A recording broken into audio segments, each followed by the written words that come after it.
जय हिंद। पिछले 2 तारीख को शाम के वक्त उड़ीसा में एक रेलवे एक्सीडेंट हो गया जिसमें 3 ट्रेन आपस में टकरा गया और तीनों ट्रेन को आपस में टकराने की वजह से बहुत बड़ा हादसा हो गया। हालांकि रेलवे एक्सीडेंट इससे पहले भी कई बार हुआ है, लेकिन इस तरह का एक्सीडेंट अभी तक कहीं भी नहीं हुआ था। इमेज में आप क्लियरली देख सकते हैं, जो ट्रेन का इंजन है, ट्रेन का डब्बा है, पूरा ट्रैक से बाहर इधर उधर हो गया है। इस हादसे में लगभग में 250 से 300 लोगों का जान मृत्यु इंस्टेंट वहीं पर हो गया और लगभग में 1000 से ज़्यादा लोग घायल हो गए, जिन्हें बाद में रेस्क्यू करके उन्हें हॉस्पिटल ले जाया गया। हालांकि ये सरकारी आंकड़ा है, ये थोड़ा बहुत कम भी हो सकता है, थोड़ा बहुत ज़्यादा भी हो सकता है। चलिए हम समझते हैं कि आखिर ये रेलवे एक्सीडेंट कैसे हुआ, क्या इस रेलवे एक्सीडेंट को रोका जा सकता था या फिर नहीं रोका जा सकता था, इसमें किसकी गलती हो सकता है। जो 3 ट्रेन आपस में टकराई उसमें से एक मालगाड़ी भी था जिसमें ज्यादा नुकसान तो नहीं हुआ है, लेकिन दूसरा था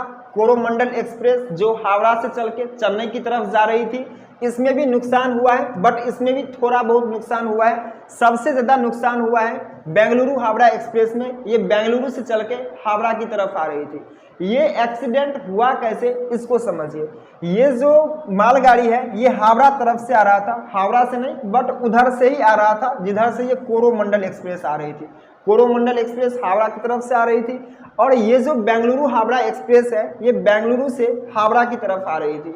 अब यहाँ पर क्या हुआ कि ये जो मालगाड़ी है ये तो अपने लाइन से जा ही रही थी, बट यहाँ पर ये जो कोरोमंडल एक्सप्रेस है ये यहाँ पर क्या किया, तो ये लूप लाइन चेंज कर दिया। लूप लाइन चेंज करने की वजह से ये जो मालगाड़ी था ये थोड़ा आगे आया और ये जो लूप लाइन चेंज करके कोरोमंडल एक्सप्रेस आगे बढ़ा तो ये मालगाड़ी के ऊपर चढ़ गया और इधर से बेंगलुरु हावड़ा एक्सप्रेस आया, ये कोरोमंडल एक्सप्रेस के ऊपर चढ़ गया, जिसकी वजह से बहुत बड़ा हादसा हो गया। तो मेन रीजन था कि ये लूप लाइन चेंज कर दिया। लूप लाइन क्या होता है, चलिए आगे समझते हैं। लूप लाइन क्या होता है, लूप लाइन को समझिए। यहाँ पर मैंने 2 रेलवे ट्रैक बना रखा है। रेलवे ट्रैक 1 ये हो गया और रेलवे ट्रैक 2 ये हो गया। अब मान लीजिए जो पहला रेलवे ट्रैक है, पहला रेलवे ट्रैक पर में इधर से कोई गाड़ी आ रहा है, कोई ट्रेन इधर से आ रहा है और इसी ट्रैक पर में इधर से भी कोई ट्रेन को गुजरना है, इसी ट्रैक पर गुजरना है। तो अब यहाँ पर क्या होता है कि यहाँ पर में एक लूप लाइन बना देता है। ऐसे करके यहाँ पर देखेंगे तो एक पटरी यहाँ से अलग कर देता है और यहाँ से भी एक पटरी को अलग कर देता है, ताकि ये जो ट्रेन इधर से आ रहा है ये ट्रेन इधर से होकर के सीधे नहीं जा करके ये लूप लाइन से इस पटरी पर में आ जाएगा, ठीक है। और इस साइड से जो ये ट्रेन जा रहा है ये ट्रेन आसानी से गुजर जाएगा और इसके बाद यही लूप लाइन जो होता है ये आगे चल करके फिर इसमें डिवाइड हो जाता है, इसमें जा करके ये मिल जाता है। और इधर से जो ये ट्रेन आ रहा था तो इसको तो जाना है इसी पटरी पर में, तो लूप लाइन से होकर के इधर से आएगा और फिर इधर से होकर के इस पटरी पर चला जाएगा। आसानी से ये ट्रेन भी इधर से क्रॉस कर जाएगा और वो ट्रेन भी ऐसे करके इधर से क्रॉस कर जाएगा। यही होता है लूप लाइन। लूप लाइन ज्यादा लंबा नहीं होता है, ये 700 से 750 मीटर के आसपास में होता है। चलिए हम आपको इमेज में दिखाते हैं कि लूप लाइन कैसा दिखता है। यहाँ पर देखिए जो लूप लाइन होता है, लूप लाइन आखिर दिखता कैसे है।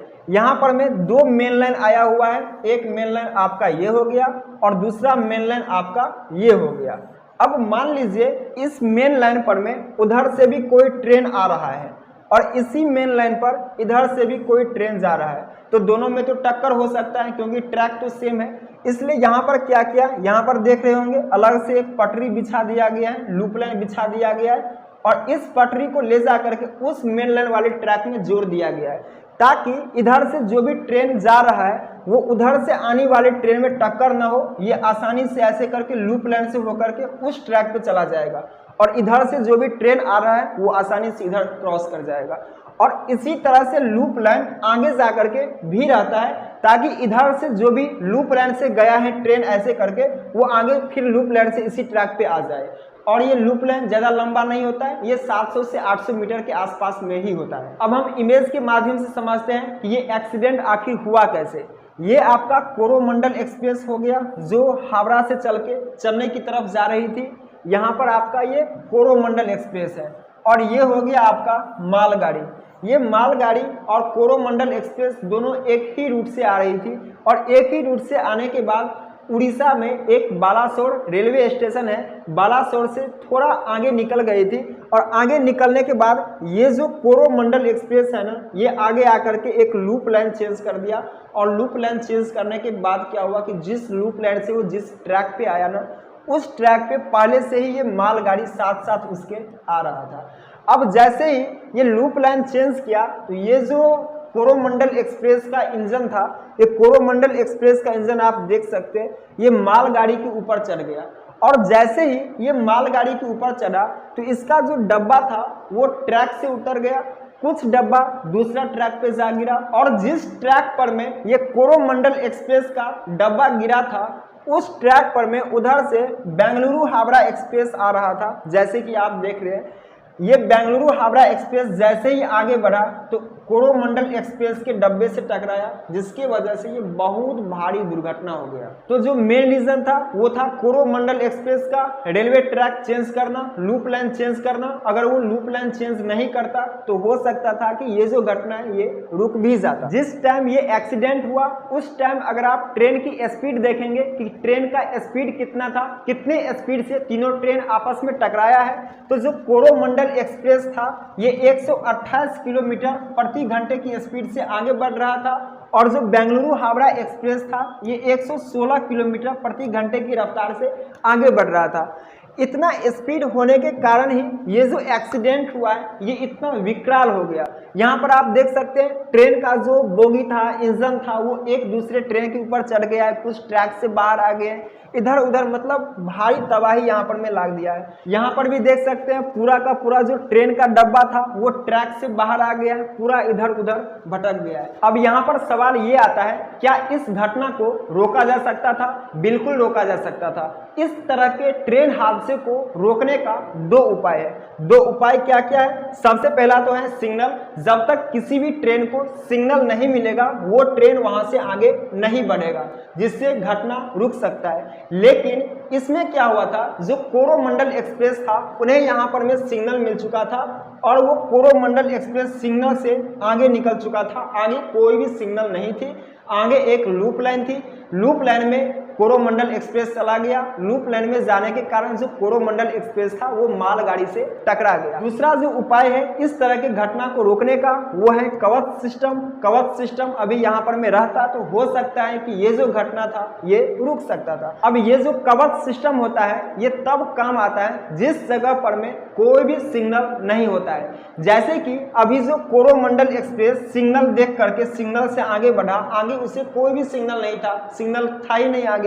तो अगर यहाँ पर में कवच सिस्टम होता तो उसे पहले पता चल जाता कि उस ट्रैक पर में लूप लाइन में कोई मालगाड़ी या फिर कोई ट्रेन आ रही है, जिससे ये घटना रुक सकता था।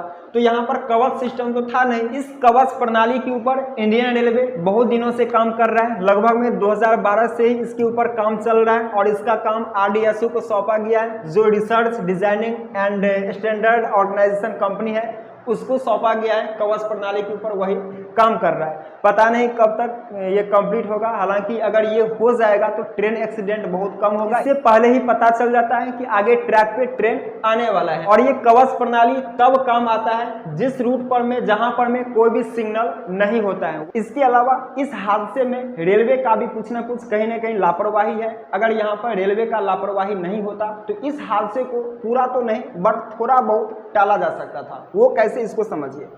इधर से ये मालगाड़ी तो आ ही रहा था और इधर से ये कोरोमंडल एक्सप्रेस भी आ रही थी, जो यहाँ पर आगे लूप लाइन चेंज करने के बाद मालगाड़ी से टकराया और यहाँ पर इन दोनों का एक्सीडेंट हो गया।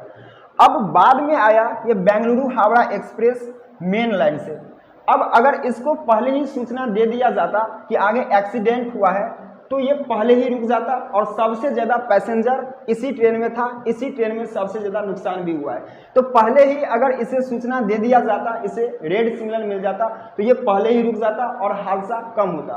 पूरा नहीं कम था, इन दोनों ट्रेन का तो एक्सीडेंट होना ही था, बट इसमें जो सबसे ज़्यादा नुकसान हुआ है, सबसे ज़्यादा पैसेंजर था, तो इस ट्रेन को हादसा होने से रोका जा सकता था। हालांकि इस घटना का जांच अभी हो रहा है। जांच में क्या सामने आता है वो आप लोगों को हम जरूर बताएंगे। इस हादसे में जितने भी लोगों की जान गए हैं, भगवान उनके आत्मा को शांति दे। चलिए मिलते हैं नेक्स्ट वीडियो में। जय हिंद।